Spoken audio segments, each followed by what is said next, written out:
Hello and welcome back to what I believe is episode 21 of this week's watches. Thank you very much for another great week. I know I say it every single episode, but every single week you guys and girls keep surprising me with more and more sales, more and more watches for sale, so I do really appreciate it. Now, as of this drop, you can see there's only 5 watches on the table. Now, this was a small drop of only 6 watches. I'm trying to make sure I bring the watches to the website because we sell them via Instagram usually quicker than they actually get to the website, so I do apologize for this, but this drop I've tried to keep pretty well remained for you guys and girls who have messaged me saying they don't get the chance to see them or even the opportunity to buy them because they don't have Instagram or whatever it may be. Now, as always, if you want to skip to a specific watch you see here on the table and you don't want to hear me rambling, you can go down in the description.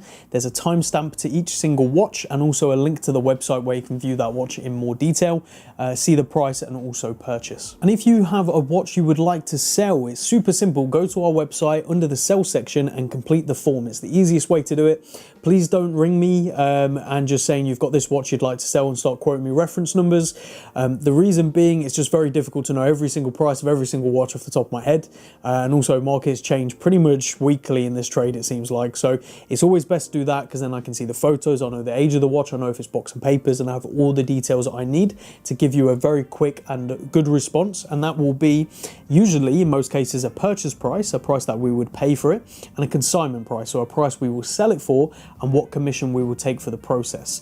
The reason we give both prices is because it's just easy that way. Not everyone wants to obviously sell to a dealer and obviously take that slightly less of a cut so we can make more of a margin, but if we're not having to pay for the watch outright, we're willing to do it on a consignment basis. And I also just want to say, here in the UK, not this weekend that this drop goes live, but the following weekend is the Easter weekend, so it's going to be bank holidays and less travel time and all that kind of stuff, so I might not be able to get your deliveries shipped out as quick as I usually do.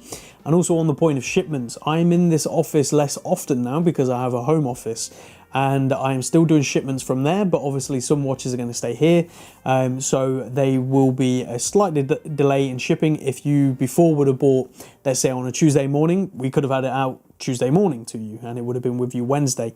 Now it will likely go out Wednesday and be with you Thursday, so there may be a 1 or 2 day delay on shipments, so please be aware of that. I mean, it's not the end of the world. We're probably more on track with what a lot of places do shipment wise rather than our crazy efficient way we were before, but where we can, we will still be crazy efficient. Now, before we take a closer look at what's on table, let's have a closer look at what's on wrist. This watch has just come in and will be coming to the website soon. It is a stunning Tag Heuer Carrera. The reference is CV2110 and it is the white dial with the blue highlights. The Carrera re-edition, basically, of the original. Really, really stunning. We had the black one of this in a while ago and it's super exciting to now have the white one in. I think it's probably one of the nicest Carrera chronographs you can get at 38.5mm. It is stunning on the wrist and it looks incredible off the wrist as well. Really, really great piece, and one I really don't think will stick around long, especially the price we're going to be asking, so keep an eye out for that. Alright, let's dig into the watches on the table. We're going to have to start with the blue dial Omega Seamaster. I've always been a really big fan of the Omega Seamaster range, the diver range. I think this is really, really nice, and the fact that Omega discontinued this, I think it was a bad move. So for those of you who don't know, this is the ceramic Omega Seamaster with the ceramic bezel and the ceramic dial, and they discontinued this model for a slightly larger, by a fraction, wave dial variant, which is still really, really nice and I think very well executed. But I personally feel like this is a nicer watch and also more versatile and more people will like it, so I feel like they should have offered both. But hey, that's just my opinion. Maybe they'll bring it out later with the new movement and new case size and exhibition case back and everything like that. Now, in regards to this watch, this one is from June 2019, which puts it right at the end of its sort of lifespan in the Omega catalogue, which makes it quite cool. It is obviously the blue one, as you can see, and I won't say the huge reference because it's absolutely ridiculous. Beaten away inside is the Omega Co-Axial caliber 2500, a very good and reliable movement that they've used for a long time now, and you can see it comes on its original Omega bracelet with Omega clasp and dive extension. It's not the new glide lock, which is actually really good, but just the older dive extension, which is still very useful. And you can see really, really good condition. hardly worn, to be honest. I think it's probably going to be one of the best conditions out there you can find, apart from obviously a brand new example. And it does come with its box and paperwork, as you would expect. So yeah, and all spare links obviously included. Now let's talk dimensions. So here it is on my 6 3/4 inch wrist. You can see it wears surprisingly well. It's 41mm by 47mm lug to lug with 13.5mm thick and only 20mm lugs, which I think is really good, really well proportioned. And there are an option for a blue rubber strap out there, which actually looks incredible on this watch. But really nice dimensions on the wrist, especially for those with smaller wrists. Don't be put off. I think the shorter lug to lug really helps with the size, and the 41mm case size isn't too crazy, to be honest. It wears very well. But a gorgeous watch. A lot of watch for the money, especially when you consider this against the common rival you all know, which is the Rolex Submariner. But this offers a ton of value, and I think even puts some of the bigger boys to shame. So there you go. From there, let's stick to blue and let's stick to diving and take a look at this Breitling Colt. Next up is this Breitling, which I think is again really nice. I am a fan of blue watches. I do buy into the hype. I would rather a blue watch than a black watch in most cases. So this really does tick the boxes, and this is a really surprising watch. The size, which we'll get onto later, really confuses a lot of people because it's a lot bigger than it looks on the wrist, but it wears really well. But before we get into all that, what is it? Well, this is a Breitling Colt Ocean automatic blue dial. The reference is A17350. You can see you've got that really gorgeous deep blue dial, the steel bezel, the applied indices which catch the light really well, and the anti-reflective coating on this is really great. It actually looks like there is no crystal in a lot of lights, like you could just touch the dial. And beating away in here is the automatic Breitling caliber B17, which is pretty much just an ETA, which they've slightly modified and called it their own. You can see it does have a date over there at 3 o'clock as well. Now this reference is from April 2002, and it comes with its box, paperwork, and all of its links, and you can see it's on its original bracelet with its original Breitling signed clasp. So no matter your wrist size, you can be confident this is going to fit. And talking about fit, let's see how it looks on the wrist. This is on my 6 3/4 inch wrist.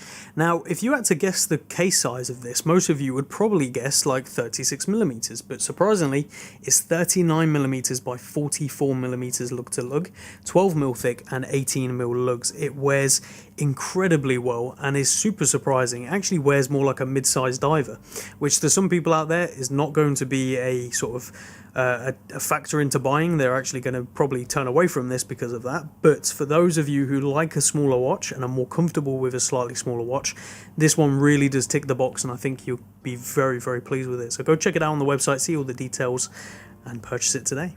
And now let's go to my favorite watch on the table, the Omega Constellation. So as I said, this is my favorite from this drop, and I'm sure you're going to see why as soon as you take a closer look. This is a gorgeous 1969 Omega Constellation automatic. The reference is 168029, and you can see it has that lovely textured dial, sort of like I don't know what you'd call it, like a linen texture, I guess you would.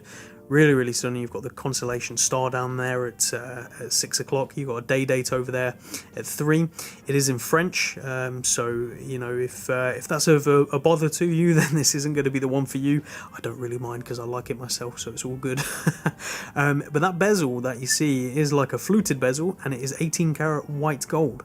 So really nice. The case finishing is great. We have had it redone because it had the wrong finish, so we put the right finish back in, and it looks really nice and very well done. Now the movement beating away in here is the automatic Omega caliber 751. It does manually wind, it does hack, and the date change is by pulling the crown all the way out and pushing it back in, and you keep doing that repeatedly to jump start the date basically. So a really functional and easy to use day-date change, and as I said, it's from 1969. So here it is on wrist. Let's get that light all sorted. There you go. So it is 35mm by 41mm lug to lug, 11.5mm thick and 19mm lugs, but a really nice example. Very nice dial, which is obviously the highlight here, and the bezel as well is in really good condition, and the case just looks great, especially on the bracelet. I really like it. I've seen these on leather straps, they also look really good, but personally I'd wear it on the bracelet. Gives that really cool sort of funky 70s design. but a very attractive watch for not a lot of money. It might surprise you, so go check it out. And from there, a really stunning vintage chronograph by Tissot. From the Constellation, the Omega Constellation that was pretty much ahead of its time in 1969 with its 1970s design, to this gorgeous Tissot Seastar chronograph, which is very much of its time in the 1970s. This is from 1974. You can see that awesome cushion case with the black bezel, 2-register chronograph with the pops of colour there. I mean, you've got the blue and the orange and the red and the yellow in the second hand, chronograph second. Let's get that going. It just looks really, really cool, really, really nice, and a nice patina on it. The patina won't be for everyone, but that's okay. You know, I think it looks pretty good. So the reference of this one is 7052215, and inside here is the manually wound Valjoux 7734, so a really reliable, nice movement, a step up from the sort of Landerons that a lot of companies were using at that time, at the same time as this coming out. So a nice little upgrade. You've got your Tissot sign crown, your pump pushers, and just a really, really nice case, nice condition. And interestingly, it does come with its Tissot box, which is quite nice. So a nice little add-on there. So as I said, 1974, and it's not shy about the fact it's from the 1970s, which will not be for some people, but for others like me, they absolutely adore it. So don't be put off by the size as well. 41mm, which sounds large, but it's 41 by 43, so it wears very wide but short on the wrist, which is very helpful. 13.5mm thick and 20mm lugs. We've got it paired on this grey rally strap, which I think suits it perfectly. I would wear it on this strap personally, so there you go. But a really stunning example, very, very honest, especially with all the patina. We're not trying to hide that. We've done some very nice macros, so go check that out, and you can see the condition of this overall up close. So there you go. And last but certainly not least, a really cool Seiko dress watch. And last but definitely not least, a really stunning Seiko Goldfeather, as it's called. You can see it there on the dial. I was always going to say Goldfinger, but it's Goldfeather. The reference is J14060, and it is a 14 karat gold filled case. Now you can see it has got some wearing, as you'd probably expect for this sort of time period, and the time period is 1965, so very, very early. And you can see just from the profile, it looks more like something Tissot would have made, or Longines in the same period, as opposed to Seiko. And the fact that the Goldfeather is actually in the title of the watch as well, along with Seiko, is really, really cool. But a stunning example, very nice, very honest condition, and just really, really nice. And inside here is a Seiko caliber 660M. Very nice manually wound caliber, which is what helps it be so thin. And talking about thin, let's have a look at those dimensions. So that is 35mm by 43.5mm, only 8mm thick and 18mm lugs. We've got it paired on this brown, which suits it really, really well, especially with the gold stitching. Beautiful, beautiful piece, and I think one that's going to surprise a lot of people, and again, not a lot of money for what you get, so go check it out today on the website. So there you have it, guys and girls. That is this week's drop. There was originally about 7 or 8, but a few of them sold before we even got a chance to take them to photography. One of them we did get a chance to take to photography, and that was the Omega Dynamic. The gentleman out there who purchased that, I hope you're enjoying it, and to the other people who purchased the other watches as well, I'm hoping you're enjoying them too. I'm sure you are. So there you go, that is this week's drop. A really interesting mix we have from, you know, dive watches to dress watches to everything in between, from modern to vintage. Is what we do. So thank you very much for sending in the variety of watches you do. And I believe me, there's even more varied watches coming soon. We've got some crazy stuff, so keep an eye out for that. So if you enjoyed this video, be sure to leave a like and a comment. It always helps. We do appreciate, and we read through every comment we get. And make sure you follow on Instagram at Kibble Watches. As I said, we showcase everything early there, so you get a chance to buy it before anyone else. So always keep an eye on our Instagram stories, because that's where it goes up. But there you have it. Thank you very much for watching. Keep safe and keep well out there, and we look forward to catching up with you soon. You'll have to excuse that right to the end of the video, typical, but we'll see you all again soon. Take care.